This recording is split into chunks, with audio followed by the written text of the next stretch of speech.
Welcome guys to another review. This is Busch Gardens Christmastown 2016 season, although technically I actually went early. January is the last day that they were opened for the season, and that's just because I wasn't able to get to the park any earlier. This was the only day I was able to visit. So I realize that this review is coming kind of late, but I'm hoping that those of you who are going to be attending future Christmastown events who are looking for a review, this can very well apply to. There were some changes from what happened a few years ago when I went in 2014. But for the most part, there's a lot of similar things. Right off the bat, talking about some similarities and differences. You have a new Rudolph meet and greet area, so you can meet some dude in a Rudolph costume. And that all happens in the Apollo's Chariot queue line. They turned that house into like a walkthrough area, which is pretty cool. And when I went in 2014, they had an area called the Ice Palace with a bunch of penguins, and that was not there this year. There were no penguins at Busch Gardens, which I was kind of disappointed about. I love me some penguins. Instead, they actually had an ice skating show, which I was so excited to go see,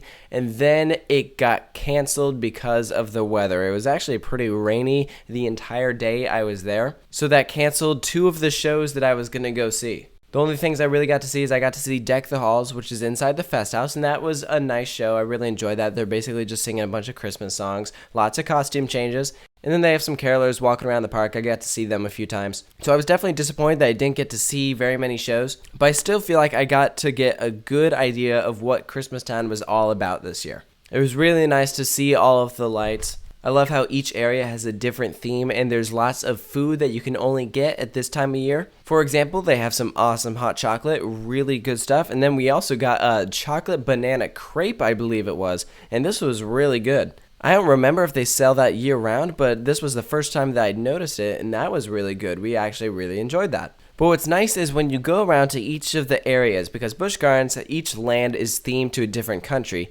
In each of those countries, they have Christmas decorations that correspond with that country. So it's still Busch Gardens Europe, but the lights work with it. It's really awesome. So like in Italy, you have lots of like Italian decor, kind of like how they'd celebrate Christmas over there. Same goes for Germany and Ireland, Scotland, all of the is fantastic. And a minor detail that I loved, in each area, they had Christmas songs being played in the native language of the country. So if you're in Germany, they're singing classic Christmas songs that you can faintly tell which song they're singing, but it's in another language, and it's really cool. It was a really nice touch. That's something that not everyone is going to notice. But those who do, that's really cool. And what's also nice about this year was that this is the first time that we have more than one really good roller coaster open. So typically Verbolten is always open, but this year we also got Tempesto open.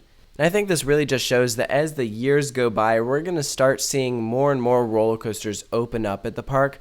I'd be surprised if Invader isn't open for next year's Christmastown. I could see them eventually open Griffin and Alpengeist. I don't see why not. If Dollywood can have their B&Ms open, then Busch Gardens should be able to too, especially since Williamsburg doesn't get as cold as Pigeon Forge. So I think the event will definitely improve as the years go by. But just in general, this is a good time. I love seeing all of the different variations of Christmas lights. Ireland, of course, has the green and yellow. You have lots of white lights in New France. Yellow lights is the main thing in Italy.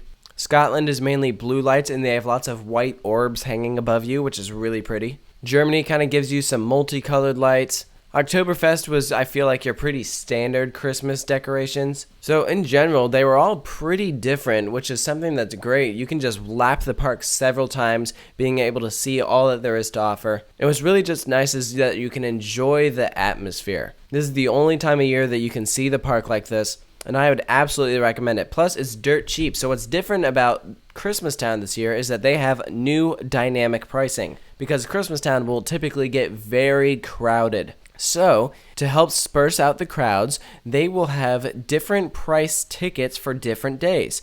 So I went on a Monday in January. Tickets were the cheapest at $16. Now let's say that you're going on a Saturday real close to Christmas, they're probably going to be higher at $32. So it encourages you to go on the days where it's cheaper, which is great. When I went a few years ago, it was absolutely packed. So this new dynamic pricing I really feel has helped.